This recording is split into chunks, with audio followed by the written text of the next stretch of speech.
Recently updated the shop page on my website. And I didn't call out anybody by name, but I think you probably know which companies I'm referring to. And I want to just be very clear. I do not think that any of these large corporations ever intended long term on actually uplifting small artisans, independent artisans, and small businesses like mine. I don't.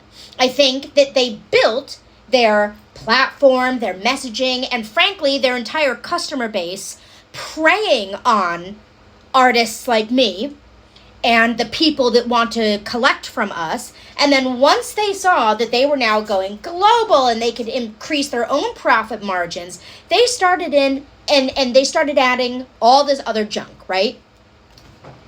They charge a listing fee, a transaction fee, a processing fee, marketing on top of all that, and they don't create marketing material, content. They don't help with packing, shipping, customer service, nothing. All of the customer service that you get from those sites is all passed directly over to the artisan themselves. So let me ask you this. When you are spending all this time going out and getting all this stuff and making all these things, right? But then on top of that, you're having to gift wrap and ship and bring it to the post office or to the UPS, FedEx, whatever, yourself. And the marketing collateral and this, like, what exactly are you benefiting? You're not. Because in addition to that, for all the marketing, it's all pay to play. So if you don't then pay into their marketing scheme where you say, okay, yeah, for $5 a week, if you could please, make my thing go into more like searches or whatever. If you don't pay into that, they bury your listings and they bury your store. And on top of that, like, it's oversaturated. It is. That is why I wanted to create my artisan collective once in a little blue moon. And I'll be totally transparent.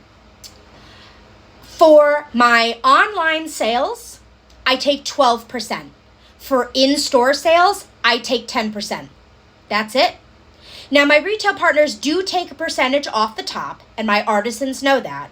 But we are very careful with how we curate each of their collections to say, okay, in order for me to turn a profit and, this, that, and the other, based off my data, we're going to hold back this much inventory for online and this much for the stores, right? And I work with them, each of them, individually to talk about, okay, let's make sure that you don't have any competition when you're coming into my collective. Let's really make sure that you have your messaging. Here's the aesthetic that we're going for. Here's the theme, blah, blah, blah, blah, blah. I spent 10 years in New York City making gazillions of dollars for other companies. And that kind of used to bum me out a little bit, like when I first transitioned out of it, and think to myself, like, okay, well, what the hell did I get out of it? Why was I on that red eye? Why am I in my bathroom so I don't wake up my boyfriend at the time at 3 a.m. taking a call from New York City for a customer in Australia? What was it all for? And now that I'm doing this, now I know what it was for. My business practices might not be smart business. Trust me, I've had friends pull me aside and say, I know, I get it, but I don't think that this is best practices. And I'm like, I don't care. Because I was smart and I broke my business up into 3 different parts. And while I don't love the idea of one margin from one division then leaking in to help out another, at the end of the day, it's my business. I've got my artwork, all my whimsical artworks, all my fairy houses, my magic wands, my jewelry, my stationery line, my apparel, my hair accessories, all of that. Then I have my events division where I'm doing all those workshops and speaking engagements and keynotes and roundtables and all that. Then I have my artisan collective. These are 3 entities that all have the same goal in mind. They all have the same theme, but they all operate very differently. Those are 3 totally different sales channels, right? So if I look at just once in a little blue moon, I have no issue building that from the ground up, because that's how I built up everything. And am I a millionaire? No. Am I a billionaire? No. But that's not the goal. That is not the goal. My goal is to bring back into fashion slow living. I understand it's a fast-paced world and that there are some things that need our attention right away. But I also think that we are walking through what some could consider a very stressful time right now. Whether it's my artwork or the artworks or high-end goods that my artisans are making, I want it all to bring back into perspective that we all need to stop and take a breath, go outside, enjoy nature. I have a basket full of nature. I'm getting ready to make a mirror. And to just remind us that, hey, there's a lot going on. I get it. But we could all really benefit from just nature. Being reminded of nature, going out in nature, celebrating nature, protecting nature, whatever it is. So I truly don't believe that any founding entity of those big, huge corporations was like, and I can't wait to uplift the artist. No, I believe wholeheartedly that they were like, you know who we could exploit? Artists. Because some people are too afraid to walk into a gallery. Some people might not have gallery quality work, but they still want to sell their stuff.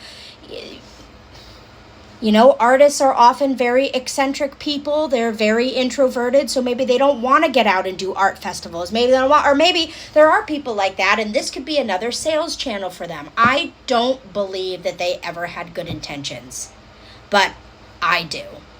I want my collectors and my onlookers and my artisans to know that the lion's share of their investment into these goods is going directly back to the person that made it. The person, not the people, multiple people, the person. Every single one of these things that we sell is made by one person, okay? I also want you to know that everything is made in an eco-friendly way.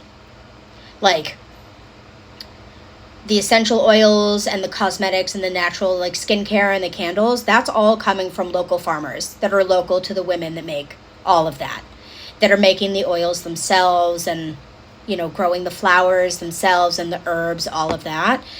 That the maple syrup that Josh makes is made from his own maple trees up in Vermont. He has 400 acres of maple trees.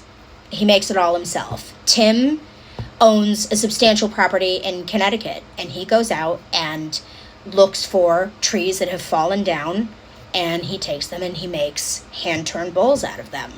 For me, you know me, I go all over New England. I go to the beach, I go to the forest, the fields, wherever I'm, flowers, shells, rocks, bark, you name it, I'm getting it all myself, And then for Shiny Imperfections and for Astro Artisan Jewelry, they're working with clay, but every single thing, it's so detailed. The painstaking little details that go into every single thing that they make. They're not just rolling out clay, punching a hole in it and saying, here you go. No, they're spending hours. They're mixing colors, custom colors. They're rolling everything out. They're gluing things on. They're hand glazing them. They're, making the jewelry. It's incredible. Stay tuned. Everything is coming out on Saturday, September 27th. It will be available in my 3 retail partners and also online. We can't wait to show you what we've been up to. And I think I speak on behalf of all of my artisans that we send you our best, and we thank you so much for keeping in mind and keeping in consideration small businesses and independent artisans like us. You can learn more at littlesmallandco.com. Thanks for listening. Bye.